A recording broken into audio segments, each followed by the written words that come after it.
सौभाग्यशाली भागवत रस रसिक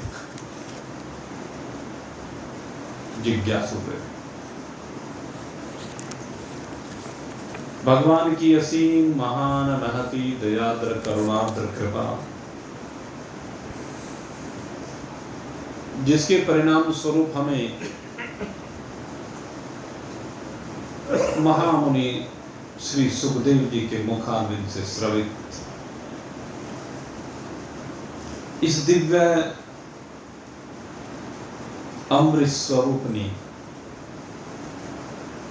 श्रीमद् भागवत में गोता लगाने को मिल रहा है।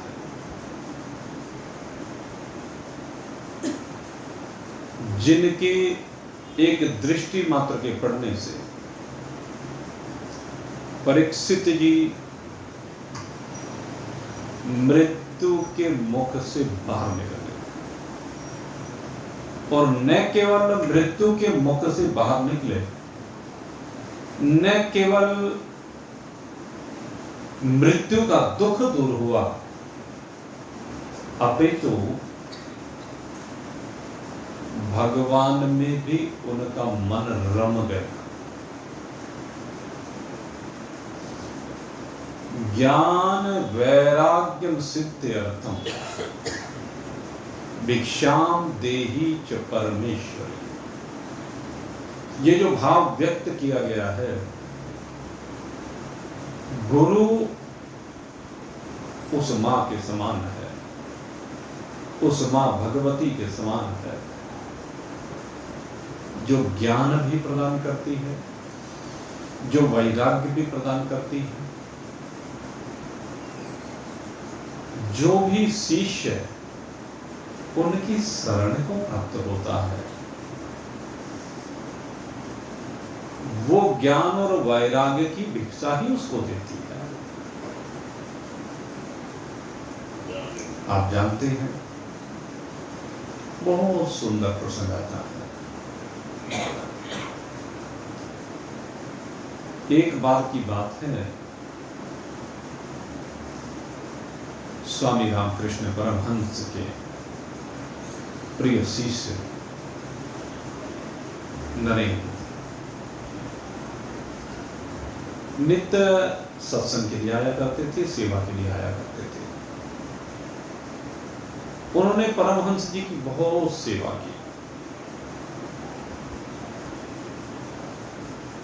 और एक बार कई दिन हो गए जब वो नहीं आ पाए। जब कोई प्रिय सा शिष्य है किसी महान पुरुष का नित्य आता हो और 2-4-6 दिन ना आए, तब वे उसका चिंतन करने लगते कि आखिर कारण क्या है। भले ही वो प्रकट ना करते हों, लेकिन उनके अंतःकरण में भी एक रिक्तता सी होती है। जिस प्रकार से एक शिष्य के मन में गुरु के दर्शन न होने से एक रिक्तता रहती है, उसी प्रकार से शिष्य की तरह ही गुरु के मन में भी रिक्तता होती है। जब कई दिन तक नहीं आए, आखिर सब्र का बांध टूट गया, और सब्र का बांध टूटने पर परमहंस जी ने एक शिष्य से पूछ लिया, भाई वो नरेंद्र क्यों नहीं आ रहा है? नरेंद्र कहा करते थे उसको। कहने लगे, महाराज जी भूख सता रही है। भूखा है, जैसे भोला भगत कह रहे थे, भूखा। घर में भूख है, अभाव है, रोटी का प्रबंध नहीं हो रहा है, उसी के चक्कर में लगा हुआ है। कहने लगे, अच्छा ऐसी बात है? तो उसको जाकर कहना कि गुरुदेव याद कर रहे हैं। अब गुरुदेव का संदेश आ गया। नरेंद्र आए।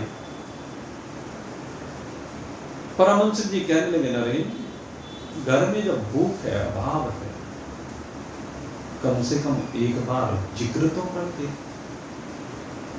कहते महान पुरुषों के पास प्रभु इसलिए नहीं आया जाता।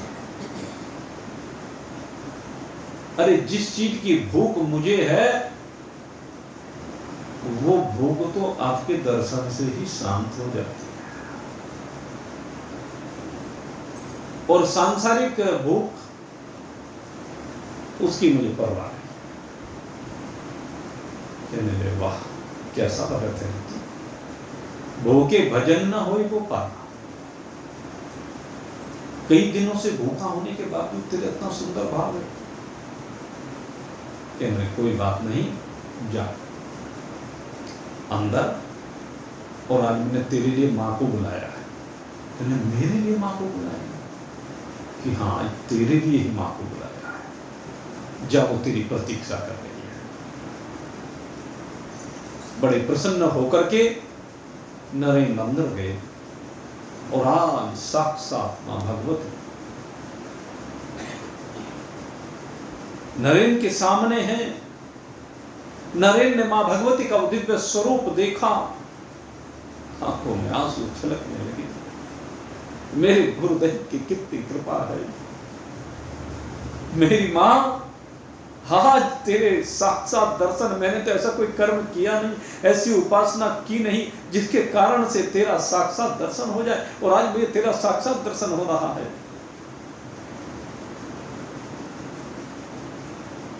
वो नरेंद्र क्या चाहता है? कहते मां भूखा हूं। कहते हाँ, तेरी भूख का ही प्रबंध करने के लिए आई हूं।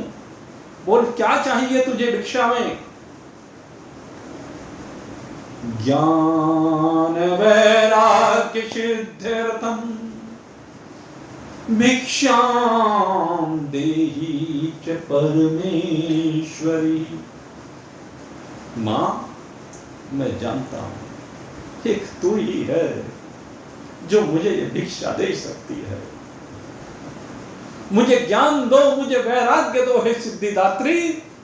मुझे तो केवल यही वरदान चाहिए, भिक्षा में केवल यही चाहिए कि तुम मुझे ज्ञान दो, वैराग्य दो। मैं तथास्तु मानते ध्यान हो। बड़े प्रसन्न होकर के नरेन आए। गुरुजी ने पूछा, नरेन मांग लिया? तृप्त हो गए कि हाँ गुरुदेव, आज तो आपने ऐसी कृपा की है, पूर्ण तृप्ति हो गई। अच्छा, क्या मांगा? कि मैं मां से जो मांगना चाहिए वो मांगा गुरुदेव, जो आपने कहा था। क्या मांगा? कहते भूख की निवृत्ति मांगा। जन्म जन्मांतर की भूख आज शांत हो गई, पूर्ण तृप्ति हो गई। अरे क्या मांगा तूने ऐसा? मैंने मां से मांगा, मां मुझे ज्ञान दो, मुझे वैराग्य दो, मुझे भक्ति दो। कहने लगे सिद्धि, अंतर आत्मा की भूख तो जरूर शांत हो जाएगी, लेकिन इस संसार में रहने के लिए इस पेट की भूख शांत नहीं होगी। मैं बड़ा प्रसन्न हूं, चल मैं दोबारा मां का आह्वान कर रहा हूं, जा एक बार और मैं तेरे लिए मां को बुला रहा हूं। गुरुदेव, कितना सौभाग्य है, आप मेरे लिए पुनः मां का आह्वान कर रहे हैं। पुनः मां आई, पुनः नरेन गए, और अब तो हर्ष का कोई ठिकाना नहीं है। सोने पे सुहागा है, दोबारा फिर मां का साक्षात स्वरूप दर्शन हो रहा है। बोलो बेटा, क्या चाहते हो? कि मां कुछ नहीं चाहिए, बस मुझे तो ज्ञान दीजिए, वैराग्य दीजिए, भक्ति दीजिए। एवं तो ऐसा ही होगा। फिर से बाहर आ गए। गुरुदेव ने फिर से पूछा, क्या मांगा कि प्रभु ज्ञान मांगा, वैराग्य मांगा, भक्ति मांगी। कहने लगे मैं तुझे बार बार समझा रहा हूं और तू बार बार फिर वहीं चला जाता है। ये तो गुरुदेव आपका उपदेश ही है। कहने अब की बार भूल नहीं करनी, मैं एक बार फिर से बुलाता हूं और ये आखिरी बार है, इसके बाद मैं नहीं बुला सकता हूं आपको। जा अब की बार संसार का वैभव मांग, जा मेरा आदेश है, जा जल्दी से मां के दर्शन करके आ। और अब की बार जब मां के दर्शन करने के लिए गया, इस बार तो तीसरी बार मां के दर्शन हुए हैं। आदि दैविक, आदि भौतिक, आध्यात्मिक तीनों प्रकार के ताप सदा सदा के लिए निवृत्त हो गए। ज्ञान की अग्नि में जल करके सब भस्म हो गए। मां ने फिर से कहा बोल बेटा क्या चाहते हो। मां चाहने की बात ही क्या रह गई। अब तो वो ज्ञान, वो वैराग्य, वो भक्ति आपने प्रदान किया है जिससे मेरी और आपकी एक रूपता हो गई। इस ज्ञान की ये शक्ति है, अब कोई भेद ही नहीं रहा। समस्त भेद भ्रांतियां निवृत्त होकर के हे मां केवल एक शुद्ध सच्चिदानंद घन ब्रह्म मात्र की अनुभूति रह गई है। अब कुछ नहीं चाहिए। इस ज्ञान वैराग्य भक्ति के अतिरिक्त मुझे कुछ भी नहीं चाहिए। मां बड़ी प्रसन्न हुई, आशीर्वाद दिया बेटा तेरे जीवन में बस इसी का प्रवाह रहेगा, सदा ज्ञान प्रवाहित होता रहेगा, वैराग्य की प्रतिमूर्ति होगा, भक्ति तेरे रोम रोम से नृत्य करती हुई दिखाई देगी। आनंदित हो गए। मां अंतर ध्यान हुई, गुरुदेव के पास आए, चरणों में शीश नवाया।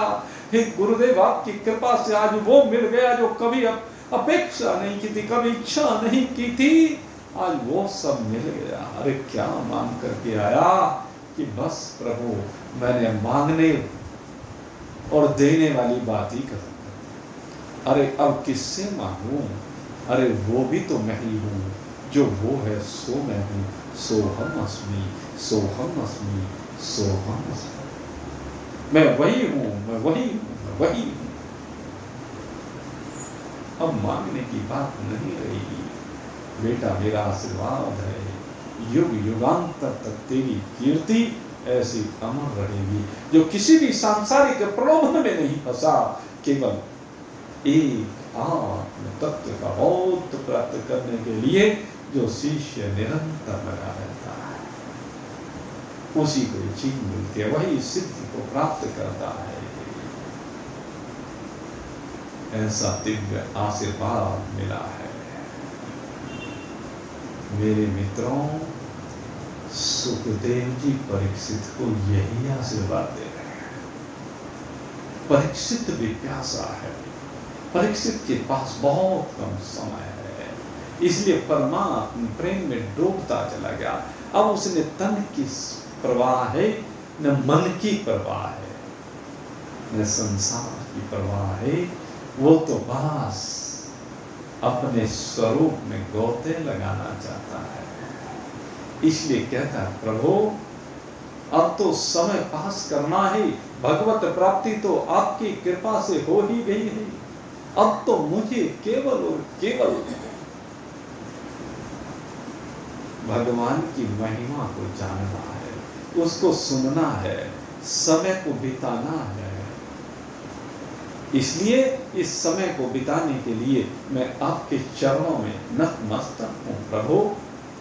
आपके चरणों में नतमस्तक होकर के मैं भगवान की उस महिमा को जानना चाहता हूं कि किस प्रकार से वो अनादि अनंत अचल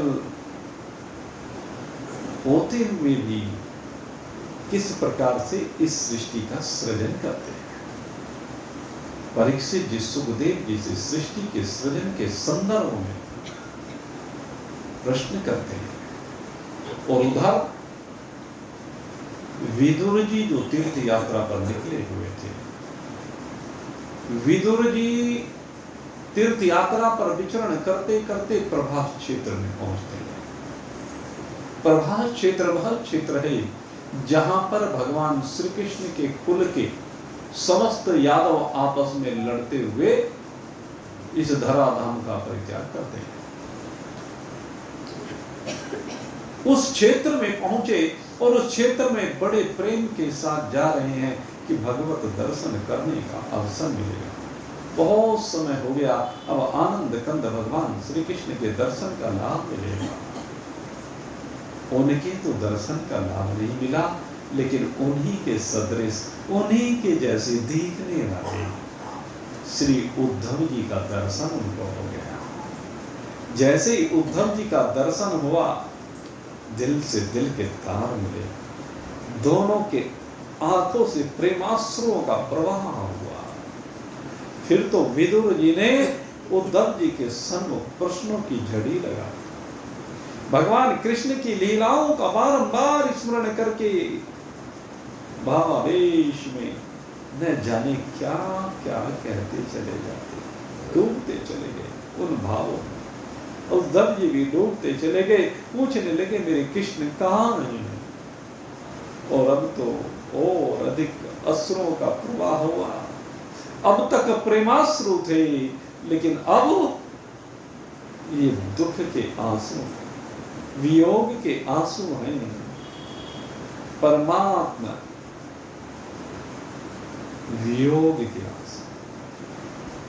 और रोते रोते उद्धव जी बताते हैं कि किस प्रकार से भगवान के सारे कुल का विनाश हुआ, और किस प्रकार से भगवान ने फिर मेरे ही सम्मुख स्वयं भी इस प्रवास क्षेत्र में ही कहते अपनी लीला का स्मरण किया।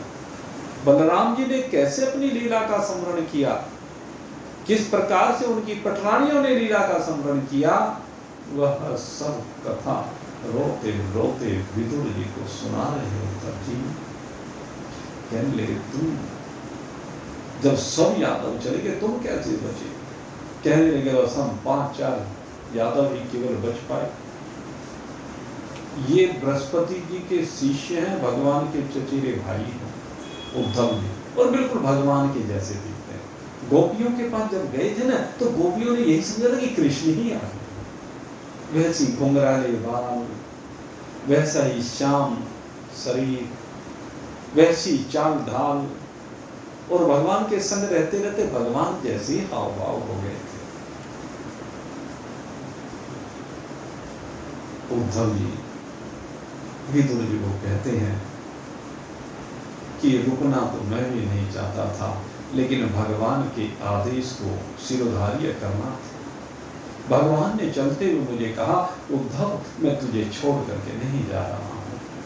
हे उद्धव मैं सदा तेरे संग में रहूंगा, और ले मैं तुझे अपना वांगमय स्वरूप प्रदान करके जा रहा हूं। ये मेरा वांगमय स्वरूप है। कि भगवान का वांगमय स्वरूप क्या है उद्धव जी? इस श्रीमद् भागवत। उन्होंने स्वयं ये श्रीमद् भागवत मुझे प्रदान किया है अपना वांगमय स्वरूप। कहते हैं तो फिर अगर यदि मैं पात्र हूं तो मुझे भी प्रदान करो। कि नहीं, चलते हुए भगवान ने आदेश दिया था। भगवान को चलते हुए इस धराधाम पर अगर किसी की याद आई थी तो विदुर जी केवल आप हैं। उन्होंने मुझसे कहा था कि मेरा प्रिय धर्म यहां इस लोक में विचरण कर रहा है, और विचरण करते करते उद्धव तुम्हारे पास आएगा। जब वो तुम्हारे पास आए तो उस समय तुम उससे मिलना, और मिलकर के उनको मैत्रेय जी के पास भेजना। आपको जानकारी के लिए एक बात हो मैं बताता चलूं। जिस समय भगवान उद्धव को ये श्रीमद् भागवत का उपदेश दे रहे थे, उसी समय भगवान वेद व्यास जी के सखा मैत्रेय जी भी वहां पर आए, और मैत्रेय जी को भी इस श्रीमद् भागवत का श्रवण करने का अवसर मिला। ये ज्ञान मैत्रेय जी को भी मिला। तो उद्धव जी कहते हैं कि मुझे आदेश हुआ है कि ये ज्ञान आप मैत्रेयी से प्राप्त करें। आप यहाँ से जाएं, और हरिद्वार के निकट में सप्त सरोवर के पास उनका आश्रम है। उस आश्रम पर आप जाएं और वहां जाकर के इस भागवत के ज्ञान को प्राप्त करें। वहां से विदुर जी चल देते हैं मैत्रेय जी के आश्रम की ओर, और वहां जाकर मैत्रेय जी से वही प्रश्न करते हैं जो प्रश्न परीक्षित जी ने सुखदेव जी से किया। भगवान में किस प्रकार से इस सृष्टि का आरोप हुआ, जो भगवान अजन्मा है, जो भगवान निरसंकल्प है, संकल्प की कल्पना भी जिनमें नहीं है, फिर उनमें सृष्टि का संकल्प होता कैसे है। मैत्रेय जी कहते हैं, हे विदुर, संकल्प भगवान में नहीं होता, भगवान में कभी संकल्प नहीं होता है। ये जो निर्गुण निराकार है, निर्गुण निराकार है ही इसलिए कि उसमें कोई संकल्प नहीं है। निर्गुण निराकार में संकल्प होता ही नहीं, हो ही नहीं सकता। वहां तो सदा अचल स्थिति में विराजमान है। संकल्प जब भी होगा तो गुणों में होगा। तो कहते हैं भगवान की जो शक्ति है, जिसको हम प्रकृति कहते हैं, कहते संकल्प उसमें होता है। और जब इस प्रकृति में संकल्प होता है तब ये समस्त संरचना अस्तित्व में आती है। कहते वो किस प्रकार से होता है। श्री सुखदेव जी से परीक्षित जी कहते हैं, मैं जानना चाहता हूं गुरुदेव। कहते हैं उसमें संकल्प होने पर क्या होता है, आप ये बताइए गुरुदेव। कहते जो प्रकृति है भगवान की, अद्वितीय भगवान में और भगवान से अभिन्न, जिसका सदा भगवान में ही वास है, भगवान ही जिसके आश्रय स्थल है, ऐसी वो प्रकृति सदा भगवान में एक रस रहने वाली। ये थोड़ी थोड़ी देर मिलकर बैठ जाइए, आप पहले मिलकर बैठ लिया करो, रोज कहने की आवश्यकता नहीं है। तो जो प्रकृति सदा भगवान में ही रहती है, भगवान से विलग है ही नहीं, भगवान रूप ही है, कहते उसके अंदर की स्फुरणा होती है। और जब वो स्फुरणा होती है, उस स्फुरणा से निर्गुणत्व से सगुणत्व की उत्पत्ति होती है, क्योंकि स्फुरणा ही सगुणत्व है, निर्गुण का सगुण में परिवर्तन है। स्फुरणा होती है, गुणों में विक्षोभ होता है, त्रिगुणात्मक हो जाती हैं पहले, और ये त्रिगुणात्मक प्रकृति में फिर विषमता आती है। इसके बारे में अभी कुछ दिन पूर्व आपको बता दिया गया था किस प्रकार से त्रिगुणात्मक प्रकृति है, त्रिगुणात्मक भी है और निर्गुण भी है। और इसको बताने के लिए बहुत सुंदर उदाहरण आपको दिया था सूर्य की किरणों का। जैसे सूर्य की किरण रंगहीन भी है और 7 रंगों वाली भी है, ऐसे ही ये प्रकृति निर्गुण भी है और सतोगुण रजोगुण तमोगुण संयुक्त भी है त्रिगुणात्मक। इस प्रकृति की ये विशेषता, तीनों साम्यावस्था में है तो निर्गुण दिखाई देती है, लेकिन जैसे इन गुणों में विषमता आती है तो गुणों की विषमता होने का नाम ही महतत्व की उत्पत्ति है। सृष्टि का सृजन यहां से प्रारंभ होता है, महतत्व की उत्पत्ति होती है। ये जो महतत्व है ये गुणों की विषमता है। गुणों की विषमता का मतलब अब एक जैसे नहीं है, अब उनमें मिलावट हो गई। सतोगुण केवल सतोगुण ही नहीं रहा, रजोगुण केवल रजोगुण ही नहीं रहा, तमोगुण केवल तमोगुण ही नहीं रहा, अपितु सतोगुण में रजोगुण और तमोगुण का अंश आ गया, रजोगुण में सतोगुण और तमोगुण का अंश आ गया, और तमोगुण में सतोगुण और रजोगुण का अंश आ गया। ये प्रकृति में विषमता होती है। इसको कहते हैं महतत्व की उत्पत्ति। और ये कहां से हुई? प्रकृति से हुई। प्रकृति माने स्वभाव भी आप कह सकते हैं। जैसे जो हमारा स्वभाव होता है ना, तो उसको क्या कहते हैं? भाई फलाने आदमी की प्रकृति ऐसी है। तो इसी प्रकार से वो जो पिंड है सो ब्रह्मांड है। वही बात यहां पर कही जाती है, स्वभाव का परिवर्तन। निर्गुण स्वभाव कब सगुण हो जाए? आप सुसुप्ति में जाते हैं तो स्वभाव आपका निर्गुण है कि सगुण है? जब प्रकृति और इस आपकी तुलना की जाती है सुसुप्ति अवस्था में, तो प्रकृति की साम्यावस्था और आपकी सुसुप्ति अवस्था दोनों एक जैसी है कि नहीं है? वहां पर जो आपकी प्रकृति है, जो आपका स्वभाव है, जो आपकी त्रिगुणात्मकता है, वो कैसी हो जाती है? समाप्त हो जाती है। वहां पर निर्गुणता आ जाता है, और निर्गुणत्व होते ही कोई हलचल होती नहीं है। यह आपका स्वभाव है। ठीक ऐसे ही ये प्रकृति का स्वभाव है। जब हम समष्टि रूप से बात करते हैं, है ये परमात्मा की ही शक्ति, परमात्मा से विलग नहीं है, परमात्मा रूपा ही है। परमात्मा से जरा सी भी भिन्न नहीं है, रत्ती मात्र भी। सब परमात्मा रूपा है। जैसे कितने ही आभूषण बन जाए, लेकिन किसी भी आभूषण में सोने की भिन्नता नहीं है तो सोना, सदा उनमें सोना ही है। ऐसे कितनी ही विषमता आ जाए, है तो परमात्मा ही है।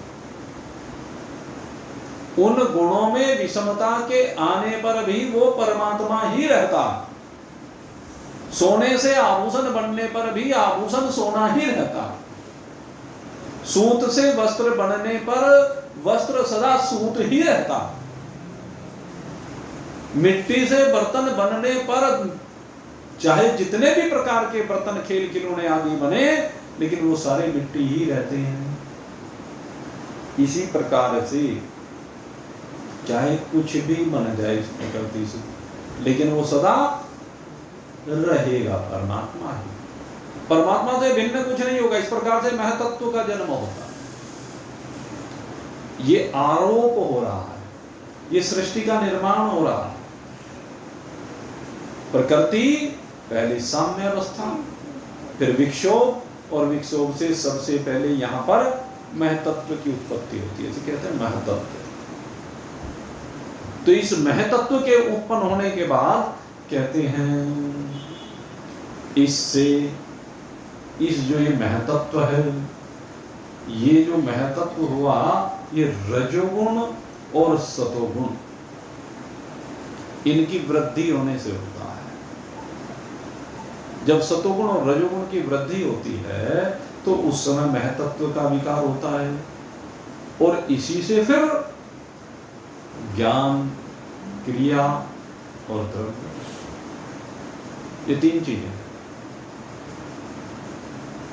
ज्ञान प्रकट होता है, क्रिया प्रकट होती है, और फिर तीसरे क्या प्रकट होता है? द्रव्य प्रकट होता है। कैसे प्रकट होते हैं? अब द्रव्य की बात करते हैं। कहते तम प्रधान प्रकृति से। जब तम प्रधान प्रकृति की वृद्धि होती है, तो ये जो तम प्रधान प्रकृति है, ये तम प्रधान जो विकार है महतत्व का, सत्व प्रधान और रज प्रधान विकार होने पर ये जो महतत्व में विकार हुआ है, महतत्व रूपी विकार हुआ है, ये कह लीजिए, तो इससे ज्ञान और क्रिया, और तम प्रधान विकार होने पर द्रव्य। कहते द्रव्य कैसे? कहते हैं तम प्रधान प्रकृति से अहंकार उत्पन्न होता है। सबसे पहले अहंकार उत्पन्न होता है, और ये अहंकार भी तीन प्रकार का होता है। एक वैकारिक अहंकार है, एक तेजस अहंकार है, एक तामस अहंकार है। इन तीनों को भी त्रिगुणात्मक कहते हैं। वैकारिक का मतलब है सात्विक अहंकार, तेजस का मतलब है राजसी अहंकार, और तामस तो तामसी है। तो इस प्रकार से 3 प्रकार का ये अहंकार होता है। वैकारिक अहंकार माने ज्ञान की प्रधानता, तेजस अहंकार माने क्रिया की प्रधानता, और तामस अहंकार माने द्रव्य की प्रधानता। और यहीं से इस तामस अहंकार से, अब कहते हैं इस तामस अहंकार से फिर आकाश की उत्पत्ति होती है। इस तामस अहंकार में सबसे पहले आकाश की उत्पत्ति होती है। आकाश के साथ ही उसकी तन्मात्रा शब्द भी प्रकट होती है। ये शब्द ही है जिसके द्वारा सब कुछ का बोध होता है। इसलिए शब्द को ब्रह्म भी कहा गया, शब्द ब्रह्म। वेदों में शब्द को ब्रह्म कहकर के इसीलिए संबोधित किया गया है। और फिर कहते हैं इस वायु, इस आकाश में विकार हुआ, तो आकाश में विकार होने पर वायु की उत्पत्ति होती है, जिसका अपना गुण स्पर्श है। शब्द आकाश से आ जाता है। ये मैंने बहुत विस्तार के साथ आपको बताया हुआ है बहुत बार। कहने का भाव ये, अहंकार से पहले आकाश, फिर वायु, फिर अग्नि, फिर जल, फिर पृथ्वी। ये पंचभूतों की उत्पत्ति होती है और 5 इनकी तन्मात्राएं हैं, शब्द, स्पर्श, रूप, रस, गंध। आकाश 1 गुण वाला होता है, शब्द। वायु 2 गुण वाली होती है, शब्द और स्पर्श। अग्नि 3 गुण वाला होता है, शब्द, स्पर्श, रूप। जल 4 गुण वाला होता है, शब्द, स्पर्श, रूप, रस। और पृथ्वी 5 गुणों वाली होती है, शब्द, स्पर्श, रूप, रस और गंध। इस प्रकार से ये 5 गुण पृथ्वी में विराजमान होते हैं। तो यहां पर कहते हैं इनसे ये तमोगुणी सृष्टि ये हुई। अब इसके बाद कहते हैं जो वैकारिक अहंकार है। वैकारिक अहंकार कौन सा? जो ज्ञान की प्रधानता लिए हुए है। कहते उससे मन और इंद्रियों का प्रकटन होता है, उस वैकारिक अहंकार से। और साथ ही उनके देवता प्रकट होते हैं। 11 इंद्रियों के देवता। मन का देवता चंद्रमा है, कानों का देवता दिक्पाल है, 10 दिक्पाल। इस त्वचा का देवता वायु है, आंखों के देवता सूर्य हैं, रसना के देवता वरुण देव हैं, नासिका के अश्वनी कुमार हैं, आपकी वाणी के देवता अग्नि हैं, हाथों के इंद्र, पैरों के वामन भगवान, उपस्थ के प्रजापति, विवाह के नैऋत्य, और मन के देवता चंद्रमा हैं। इस प्रकार से ये 11 इंद्रियां ज्ञान की प्रधानता और कर्म की प्रधानता से ये उत्पन्न होती हैं। इनमें ज्ञान शक्ति और क्रिया शक्ति 2 चीजें और कहते हैं। ज्ञान शक्ति और क्या है? मन के साथ बुद्धि है, और क्रिया शक्ति कहते हैं इंद्रियों के साथ प्राण है, मन के साथ प्राण है। ये ज्ञान शक्ति बुद्धि की है और क्रिया शक्ति प्राणों की है। प्राणों के कारण ही शरीर में समस्त प्रकार की क्रियाएं होती हैं। तो कहते हैं इस प्रकार से समस्त भूतों का सबसे पहले उत्पत्ति हुई है, सूक्ष्म रूप में इनकी उत्पत्ति हुई है। समष्टि प्रधान है, इसमें समष्टि है, लेकिन अभी भी कुछ नहीं हुआ, बस इनकी उत्पत्ति हो गई। अब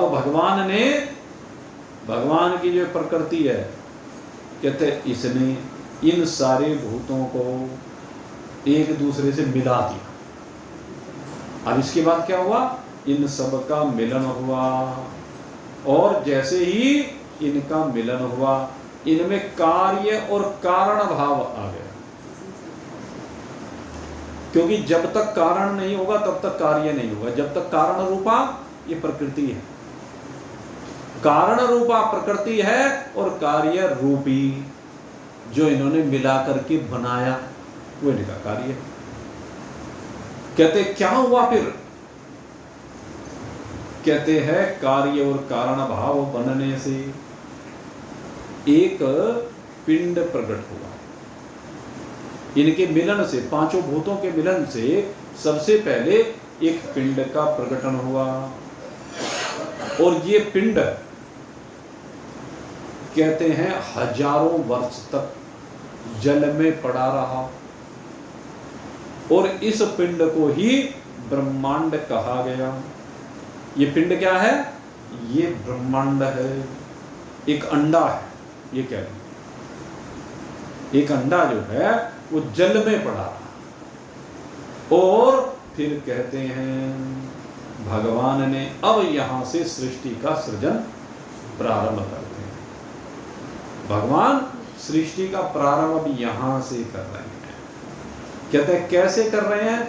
कहते हैं भगवान की शक्ति ने, माया ने, प्रकृति ने तीन चीजों को अब अपने आप में स्वीकार किया। किस किस को स्वीकार किया? कहते हैं काल को अपने में स्वीकार किया। काल माने समय। एक तो अपने में समय को स्वीकार किया, एक अपने में कर्म को स्वीकार किया, और एक स्वभाव को स्वीकार किया। तीन चीजें, काल, कर्म, स्वभाव। काल कर्म स्वभाव गुण घेरा, फिरत जीव माया कर प्रेरा। काल कर्म स्वभाव गुण घेरा, फिरत जीव माया कर प्रेरा। कबहु करि करुणा नरतन देहि, कबहि करि करुणा नरतन देहि। देत ईश बिन हेत सनेहि, देत ईश बिन हेतु सनेहि। कहते सबसे पहले इस प्रकृति ने अपने आप में तीन चीजों को स्वीकारा। जीव में भी जब ये तीन चीजें जुड़ती हैं तभी वो बंधता है। तो यहां प्रकृति ने तीन चीजों, काल, कर्म और स्वभाव। स्वभाव कैसा? त्रिगुणात्मक। और त्रिगुणात्मक स्वभाव के कारण आगे जो संरचना हो रही है वही काल की गणना है, समय के अधीन है, नियम है, प्रकृति के नियमबद्ध किया है, समय के चक्र में बांधा है, और फिर कर्मों को जन्म दिया है। तो इस प्रकार से कहते हैं कि उस अंडे के अंदर भगवान ने काल, कर्म और स्वभाव को स्वीकारा है, और काल, कर्म, स्वभाव को स्वीकारने के उपरांत कहते हैं उस अंडे को फोड़ करके वो अंडा फूट जाता है या फोड़ देता है। अंडे के अंदर जो जीव होता है जब वो बड़ा होने लगता है तो अंडे को फोड़ देता है। तो कहते हैं इस ब्रह्मांड रूपी अंडे के अंदर काल, कर्म, स्वभाव को भगवान ने स्वीकार किया, और भगवान ने स्वीकार करके इस अंडे को फोड़ दिया, और इस अंडे को फोड़ करके इसमें से एक बड़े दिव्य पुरुष का अवतरण हुआ, और ये पुरुष ही विराट पुरुष कहलाया। ये है विराट पुरुष जिसके बारे में कहा गया है सहस्त्र शीर्षः पुरुषः सहस्राक्षः सहस्रपात् स भूमिं सर्वतः पृक्तागतेष्ठ दशांगुलम। कैसा है?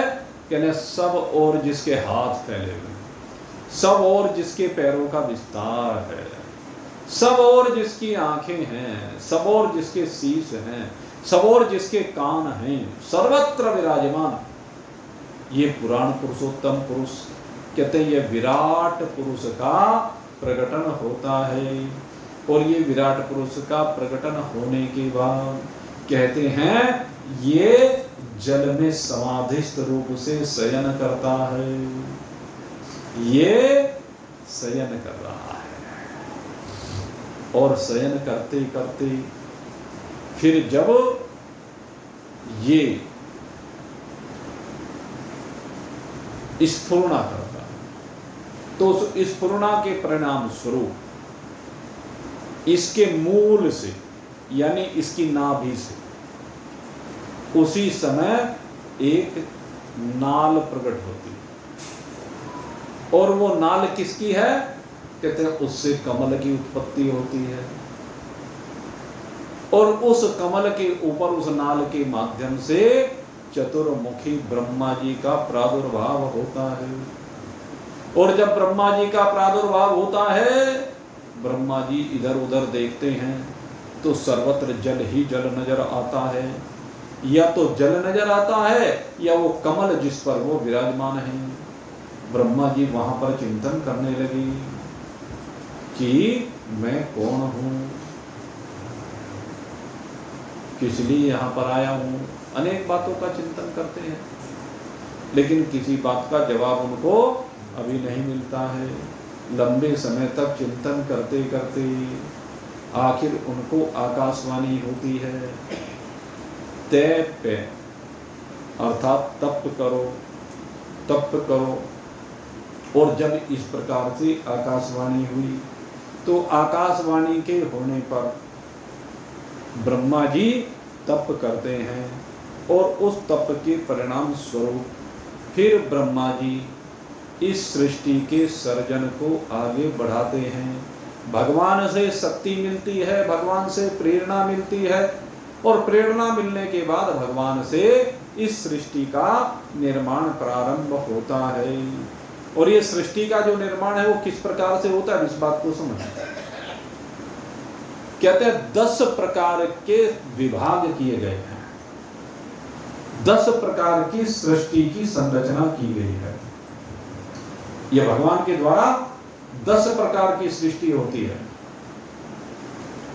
6 प्रकार की प्राकृत सृष्टि होती है, 4 प्रकार की वैकृत सृष्टि होती है। इसको समझने की आवश्यकता है।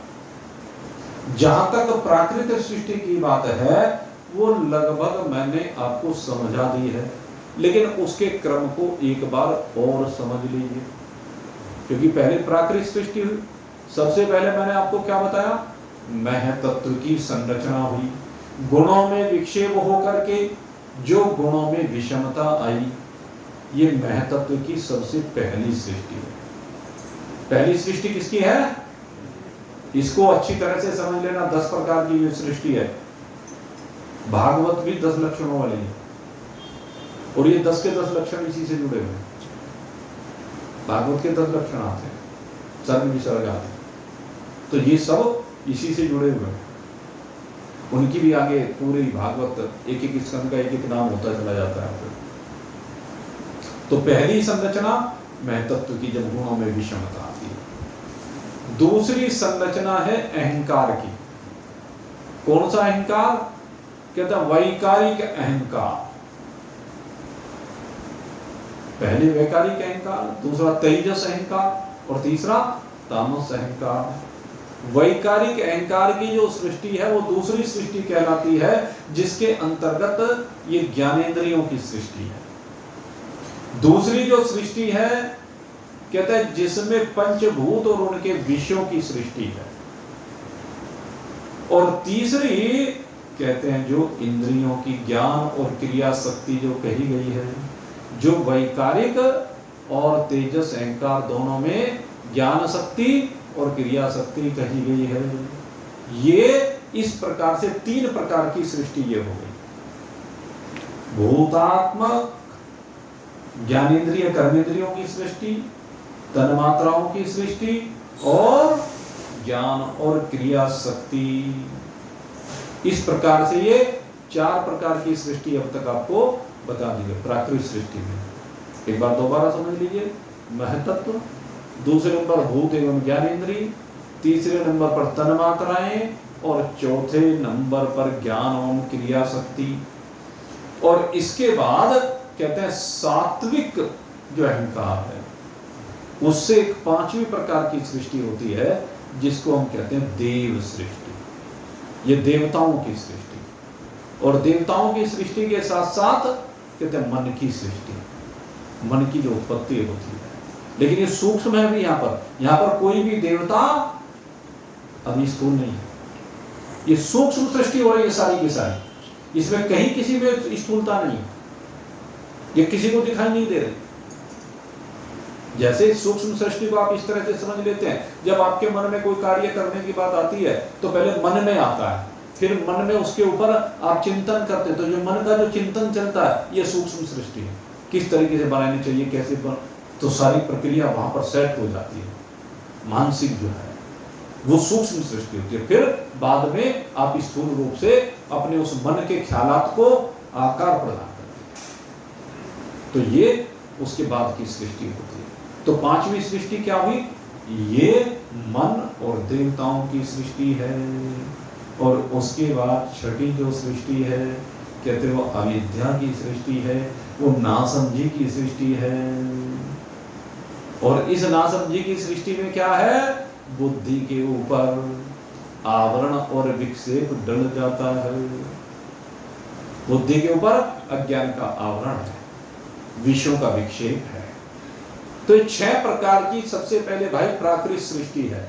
और इस प्राकृत सृष्टि को पूरी की पूरी ये ईश्वर से बनी, ये सब ये कहा ईश्वर से अस्तित्व में आई है। वैसे तो वैकृत सृष्टि भी सारी ईश्वर से ही अभी अस्तित्व में आई है, लेकिन ये सूक्ष्म रूप से अस्तित्व में आई है। इसके बाद स्थूल रूप से ये सृष्टि अस्तित्व में आती है।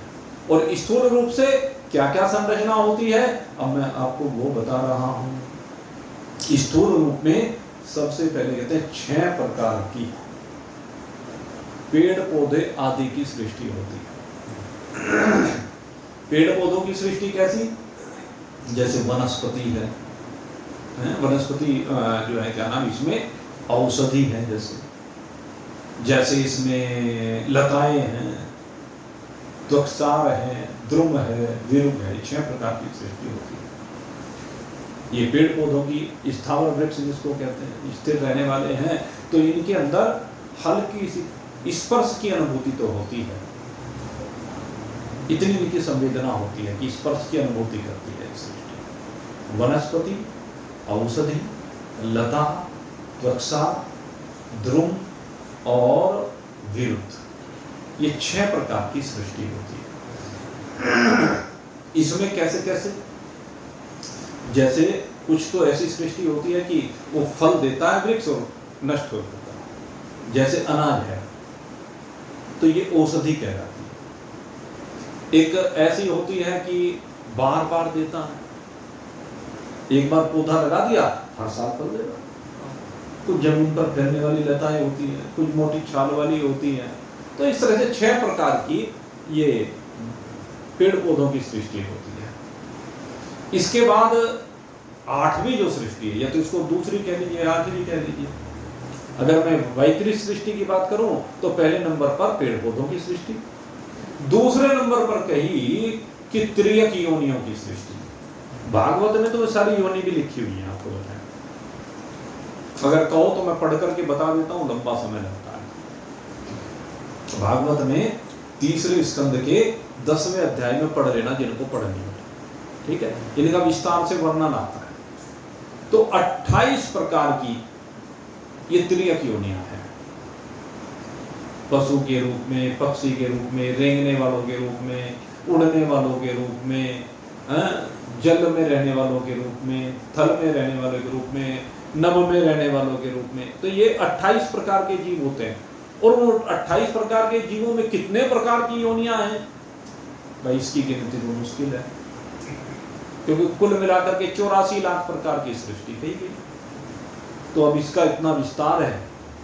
अब जैसे मान लीजिए मच्छर, यहाँ तो एक मच्छर कह दिया, उड़ने वाले कह दिए, कीट पतंग कह करके इनको संबोधित कर दिया। अब कितने प्रकार के मक्खी मच्छर आदि हैं, मक्खी है, मच्छर है, भिरड़ है, ततैये हैं, पता नहीं। और पक्षी, उनकी तो गिनती नहीं कितने प्रकार की हैं, चिड़िया है, कौवा है, कबूतर है, तोता है, पता नहीं कितने तरह की, अनगिनत प्रकार के हैं। और फिर उनमें भी अलग अलग योनियां हैं। चिड़ियाएं कितने प्रकार की हैं, आप दूसरे जीवों की सृष्टि को ऐसे नहीं समझ सकते। सब एक जैसे लगते हैं देखने में, लेकिन सब में भिन्नता है। जैसे आप यहाँ के मानवों को देखें और साउथ के मानवों को देखें, पूरब के मानवों को देखें, पश्चिम के मानवों को देखें, हैं? आप महाराष्ट्रियन को देखें, जो मराठे लोग होते हैं, उनके चेहरे बिल्कुल गोल गोल आपको दिखाई देंगे, हैं? और थोड़े ठिगने से कद के दिखाई देंगे, हैं? आप साउथ की तरफ जाएं, बिल्कुल काले काले लोग दिखाई देंगे, लंबे चौड़े तगड़े, हैं? काले काले, वहां के लोग काले काले होते हैं। आप पूरब की तरफ जाएं, उधर के लोग भी होते तो काले हैं, लेकिन इधर के लोग ठिगने होते हैं, तगड़े भी नहीं होते विशेष। बंगाल, उड़ीसा, इधर की तरफ आप जाएं, हैं?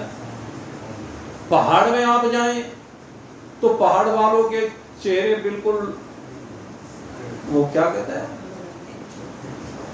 वो अलग ही तरह की, जैसे चिंकी, चिंकी कहते हैं इनको, चाइनीज, पहाड़ में चले जाए, जैसे हमारे उनकी काफी कुछ शक्लें मिलती हैं पहाड़ वालों की आपस में।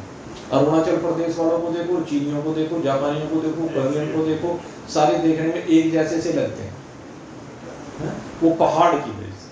तो अलग अलग जगह पर जब हम जाते हैं, अब दूसरे इनको छोड़ करके अब आप इधर पूरब की तरफ जाएं, अंग्रेजों के देशों में जाएं, जितने ठंडे प्रदेश हैं वहां के लोग अलग तरह के दिखाई देंगे। वे ऐसे दिखाई देंगे जैसे हमारे यहाँ सफेद दाग के रोगी होते हैं ना, उनकी सफेद दाग वालों की चमड़ी जो है वो जब वो बिल्कुल सफेद हो जाती है तो उनके शरीर इस तरह के दिखाई देते हैं, क्योंकि उनको धूप नहीं मिलती, इसलिए उनके शरीर। तो मनुष्य अलग अलग तरह के दिखाई देते हैं। और चलो वो तो भिन्नता बहुत, वो तो एक क्षेत्र के हिसाब से। अब जरा भिन्नता अपने इर्द गिर्द नजर दौड़ा कर देख लो, जितने यहाँ पर बैठे हुए हैं सबके शरीर भिन्न प्रकार है कि नहीं है। तो इसी प्रकार से चिड़ियाएं भी बहुत प्रकार की होते हैं, कौवे बहुत तरह के होते हैं, कबूतर, तोते, सारस, जितने भी खैर पक्षी हैं। फिर पशु हैं अनेक प्रकार के, गाय, भैंस, गधे, घोड़े इत्यादि। इसमें समंदर में रहने वाली पता नहीं कितने प्रकार की मछलियां। तो ये सब 28 प्रकार की तिर्यक योनि होता है। इनको तिर्यक योनि कहा, ये निकृष्ट योनि में आती है।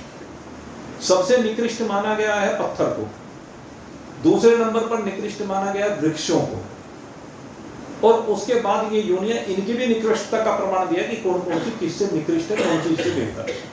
इनका भी सबका विभाजन किया गया। जिसको मन हो वो भागवत में खूब अच्छी तरह से पढ़ लेना, कभी मेरा मौका लगेगा तो विस्तार के साथ कभी चर्चा करूंगा। तो ये हो गई वैकृत में दूसरी प्रकार की सृष्टि। अब तीसरी प्रकार की जो वैकृत में सृष्टि होती है वो मनुष्यों की सृष्टि होती है। ये जितने भी प्रकार के मनुष्य हैं वो ये वैकृत सृष्टि, तीसरी प्रकार की वैकृत सृष्टि है। और ये सृष्टि भगवान ने कहते हैं सबसे श्रेष्ठ सृष्टि बनाई। क्यों? कहते हैं साधन धाम मोक्ष करित वाला, साधन किए जाने पर मोक्ष का खुला द्वार है। और इसमें कर्मों की विशिष्टता बताई गई है। कर्म के कारण बंधन है, और इन कर्मों के बंधन से जो बाहर निकल जाए तो मुक्ति है। अन्यथा कर्म प्रधान विश्व कर राखा, जो जस करे सो तस फल जाता। इस कर्म के फल से कभी कोई नहीं बच सकता। धर्मराज युधिष्ठिर भी नहीं बचे। धर्मराज युधिष्ठिर से एक पाप कराया गया कह लीजिए, या उन्होंने भी कुछ क्षण के लिए अपनी आंखें बंद कर ली, भलावे में किया काम। अश्वत्थामा हतः नरो वकुंजरा, उन्होंने अपनी ओर से कह दिया कि अश्वत्थामा मारा गया, नर नहीं हाथी। लेकिन जैसे ही भगवान ने संत ध्वनि कब की, जब उन्होंने हाथी कहा। अब वो द्रोणाचार्य जी को सुनी नहीं, इसलिए द्रोणाचार्य जी ने पुत्र के मोह में तुरंत अस्त्र शस्त्र का परित्याग कर दिया, और धृष्टुम्न ने उसी स्थिति में जाकर के उनका सर काटा। तो ये एक धोखा था, एक छल था। अगर ऐसी बात थी कि उनको नहीं सुना था, जब युधिष्ठिर ने देख लिया कि द्रोणाचार्य जी ने शस्त्र छोड़ दिए, तो उन्हें जाकर के, जब वो धर्मात्मा थी, धर्मराज थी, तो उन्हें जाकर के बताना चाहिए था।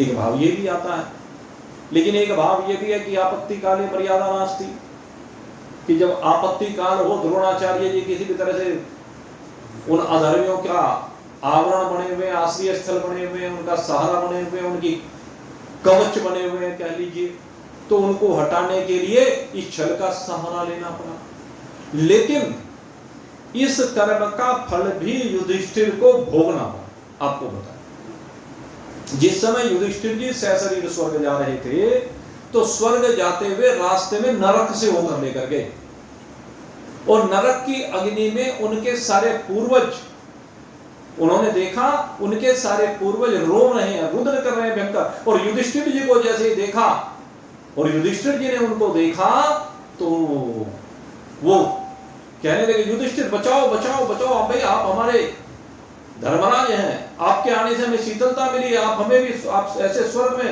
अकेले जाओगे क्या? हम भी तो तुम्हारे साथ ही सुख दुख में तुम्हारे साथ रहे, तुम्हारे लिए अपनी जान दी है।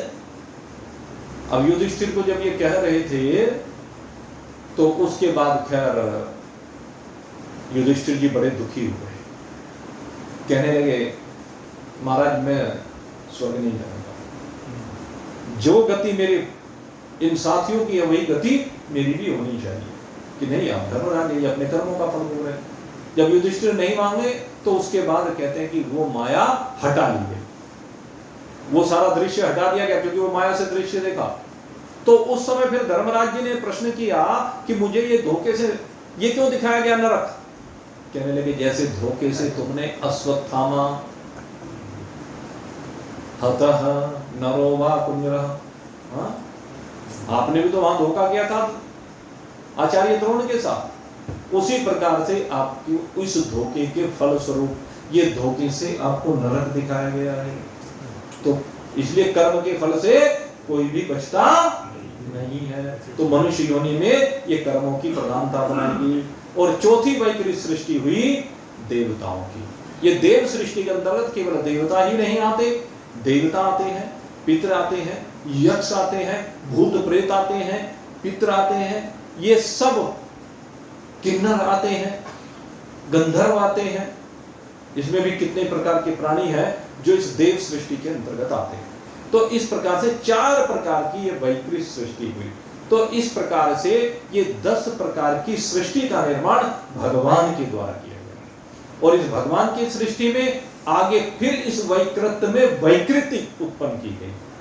विकृत करके इसको विकारवान बना करके या इसका रूप परिवर्तन करके इन सब ने इसको परिवर्तित किया, और वो उनकी सृष्टि कहलाई, वो जीव सृष्टि कहलाई। उसकी चर्चा फिर किसी दिन करेंगे, क्योंकि आज तो समय हो गया भाई, समय अपनी गति से आगे बढ़ता रहता है। आज समय आज का पूरा हुआ। आज यहीं पर भागवत कथा को विश्राम देते हुए कल फिर आपकी सेवा में उन्हें उपस्थित होंगे, और कल आपके सामने जो शांभु, मनु और शत्रुपाल जिनकी उत्पत्ति हुई भगवान ब्रह्मदेव से किस प्रकार से, वो चर्चा करेंगे। और उनकी संततियों की चर्चा करेंगे, उनके किस प्रकार से संतति कौन कौन हुई, उनकी चर्चा आपके सामने करेंगे। कपिल भगवान ने अपनी माता देवहूति को जो उपदेश दिया, कुछ उसका अंश भी आपके सामने रखने का प्रयास करेंगे। और अगर संभव हुआ तो ध्रुव चरित्र आपके सामने रखेंगे। जैसी आगे भगवत इच्छा होगी। अब यहीं पर विश्राम। बोलिए सच्चिदानंद भगवान की। आ लो प्रसाद ले लो, देर नहीं करता।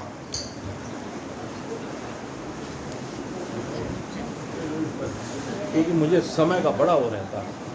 आज ये समय शिव कुमार पी गया 5 मिनट फालतू, तो मैंने इसीलिए मंगलाचरण हटा दिया बीच में से। मंगलाचरण इसीलिए हटा दिया ना, ध्यान करना पड़ता है। लाला जी ने तो इशारा कर भी दिया था, लेकिन वो भाई भूमिका बनाने के चक्कर में हो जाता है गड़बड़।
इंतजार कर दूँगी, आप ले लो पहले, सुशीला बहन जी जाएंगी इनके साथ।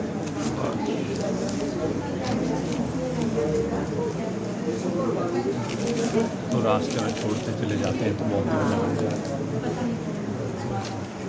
सबसे दूर से शायद यही हमें